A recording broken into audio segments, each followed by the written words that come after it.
যত বেশি দরুদ পড়বেন আপনার টেনশন তত কমে যাবে। ফজিলত শুনুন, যত বেশি দরুদ পড়বেন আপনার টেনশন দুশ্চিন্তা তত কমে যাবে।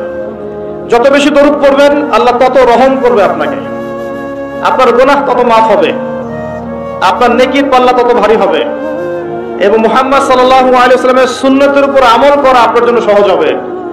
সবচেয়ে বড় কথা, কিয়ামতের দিন আপনার পক্ষে নবী সাল্লাল্লাহু আলাইহি ওয়াসাল্লাম স্বয়ং সুপারিশ করবেন ইনশাআল্লাহ, যদি আপনি বেশি বেশি দরুদ পড়তে পারেন। কমপক্ষে সকালে 10 বার এবং সন্ধ্যায় 10 বার পড়বেন আল্লাহুম্মা সাল্লি ওয়া সাল্লিম আলা নবিয়িনা মুহাম্মদ। আমি 3টা দরুদ পড়তে উৎসাহিত করি। একটা ছোট্ট দরুদ বললাম, আল্লাহুম্মা সাল্লি, বলেন আমার সাথে, আল্লাহুম্মা সাল্লি ওয়া সাল্লিম আলা নবিয়িনা মুহাম্মদ, এটা একটা। অথবা এভাবে বলতে পারেন, আল্লাহুম্মা সাল্লি আলা মুহাম্মদ ওয়া সাল্লিম, আল্লাহুম্মা সাল্লি আলা মুহাম্মদ ওয়া সাল্লিম।